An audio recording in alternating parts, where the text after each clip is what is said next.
ladies, this is Jamari Drake, and welcome to my From Her Perspective journey. Today, we're going to be talking about self-love and self-care. I feel like this is the foundation and the most important way to fully love yourself and get to the best version of yourself. So oftentimes, I hear and see a lot of people saying true to self or self-care, self-love, but they're not putting in the actual action to loving themselves. They're not diving deep within themselves to find out what they need to do to love themselves. Today, I'm giving 3 tools that I think will be very useful for women to love themselves so they can be happy, become fearless, and find their light within. My first gem into loving yourself is figuring out what love even is. And I think the key to figuring that out is through God. God is love, so He gives us all unconditional love. 1, He forgives no matter what you do, no matter what sin you do, He always forgives. 2, He's truthful with you. He tells you like it is. He tells you what you need to do. 3, He's there for you. Even if you don't feel His presence, He'll always be there for you. He'll never leave your side because that's just the love He shows you. 4, He's accepting.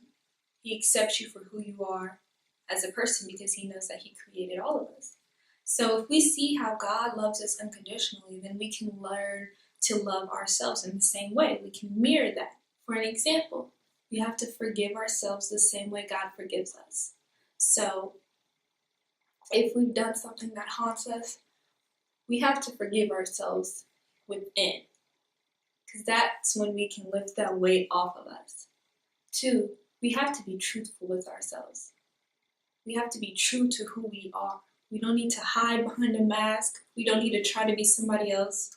We don't need to try to put on a front because God made us for a reason. We're supposed to be authentic. We're supposed to be who we truly are. And I feel like that sets so many people back because no one is their authentic self anymore. Everyone's always trying to be like the next person. And I think that has a lot to do with social media.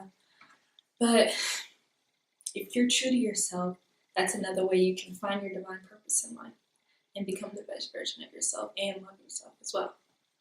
And lastly, the same way that He accepts you, you have to accept yourself. For an example, I was reading on Twitter about Cardi B. Everybody was claiming that what she said was off the wall and that her personality is too crazy. But who are you guys to tell someone to not be who they are? Like, I found that crazy because I feel like that's what makes her who she is. That's why she has the success that she has, because she's authentic. She's herself. She doesn't want to be anybody else. She wants to be who she is. And that's why she's reached this level of success, because she's true to herself. And that's how she loves herself. Being anybody else would show that she didn't love herself. So I think that's a great example to show how to be true to yourself and how to accept yourself for who you are. So those same ways that God loves you are the same ways you have to love yourself. So the first step of loving yourself ties into the second step, which is confidence. I feel like there's a lot of stuff that can trigger our confidence and make us become insecure. And sometimes we even deny it, but it's the truth. I'm pretty sure everybody, every female, every male has come into a time when they felt insecure, even if they don't want to admit it. Once we're insecure, it can make us not be who we truly are. For an example, there's a girl walking down the street. She runs into a boy. The boy calls her fat. So now, in her head, when she walks away, she's thinking, damn, I'm fat. So now she's made this agreement with herself. Little does she know this is going to carry with her for the rest of her life. Now she is guarded. It's been 5 years, and that one saying that boy told her is still lingering in her thoughts, in her mind. Now she's insecure. In school, she doesn't raise her hand because she doesn't want everyone to look back at her. Or she walks around with her head down. Or if someone calls her pretty, she can't even believe it. And it's all because of that one agreement she made in her head about what the boy said, that she's fat.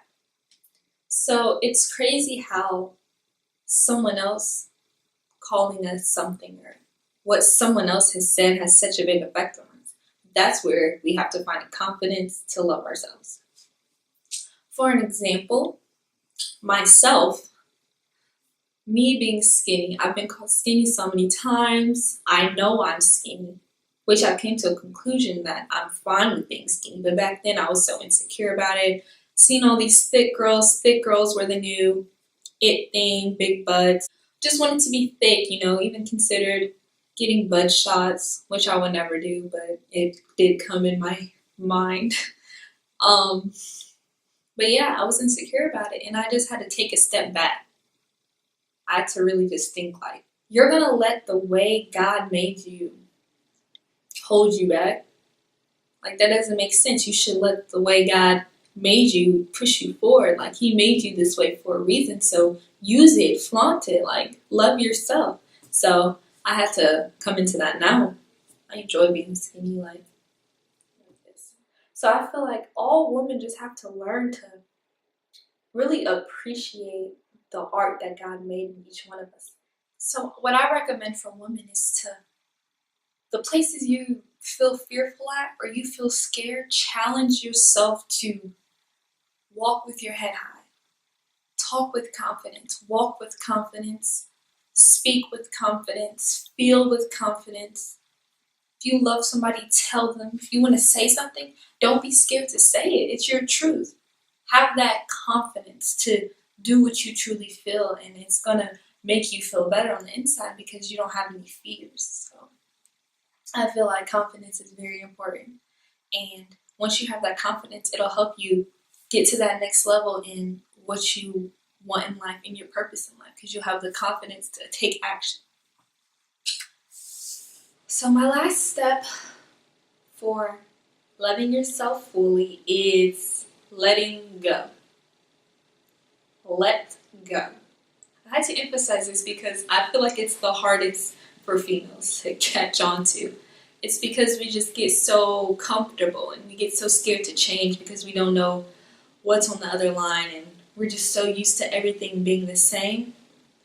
And I feel like that's where a lot of us go wrong in life. We get stuck in situations that we won't leave just because we feel comfortable, and it could really determine if you're going to be successful or not. We have to realize when it's time to let go of toxic relationships. That's with friends, that's with boyfriends, girlfriends, even family. Like, that can totally weigh you down. And you don't even realize how much it's weighing you down until you literally let it go. They're so stuck on what you lose when you let go that they don't understand the things that you gain when you let go. You gain a sense of fearlessness, you gain freedom, and I feel like it propels you forward to the best version of yourself. Even if you have to let go of a job, if it's not promoting you to do what you want to do in the future or getting to where you want to go, don't be scared to let go of the job.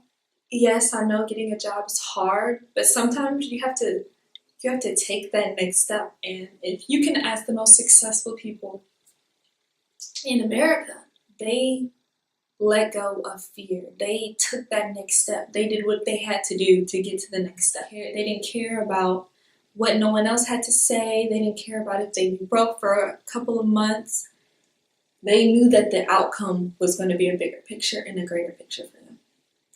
I feel that so many of us are just so scared of change. Like, change is so inevitable. Like, every second we change, every second everything around us changes. Like, everything changes. And I feel like once you understand that, you won't be afraid because little do you know, you're changing right now. Mentally, physically, emotionally, you're changing. And you can't be scared of that because it's life.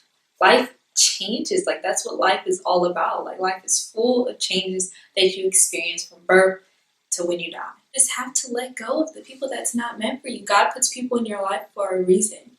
When you look at who is in your circle, you literally have to see, are they promoting me to be the best person I can be? Are they pushing me? Are they here for me? Will they do this for me? Like, not that you're using them, but people are in your life for a reason. They're not there just to, talk down on you or talk behind your back or using you. Like, you have to understand that God puts people in your life to fulfill your purpose. Everybody has a purpose on this earth. and everybody has people around them to help fulfill that purpose. And once you figure that out, you understand who needs to be in your life and who doesn't need to be in your life. So you have to let go of toxic relationships, let go of that job that doesn't serve you and your purpose anymore. You have to let go. To put it into my perspective, I am switching colleges. I'm transferring schools because of athletic purposes. And I was scared to make this change because I'm so comfortable. I'm super, super comfortable. And I was comfortable with the people here, teachers, coaches, athletic trainers. I was just very comfortable. And I feared that I wouldn't have any other opportunities to go anywhere. But as soon as I did it, I took the step, I got over that fear, I let go. Opportunities on opportunities. Like, I feel like a weight is lifted off my shoulders because I've let go of what was holding me back, and I'm going towards what my future is holding for me. So I just recommend that you let go of what's not meant for you. Like, that's the main key. So in conclusion, I hope that you guys take away 1, loving God so you can learn to love yourself. 2, finding that confidence to fully love who you are. And 3, letting go of what's not meant for you. Once you get the hang of these 3 skills of loving yourself, you will feel a sense of freedom, happiness, fearlessness. It may be very, very hard at first because you've been through so much, but once you really retain these 3 tasks and really apply them to your life individually, you'll start seeing a lot of progress in finding your passions in life and who you truly are, and you'll finally be able to take stepping stones to find the light that's within you. And this is how you love yourself from her perspective.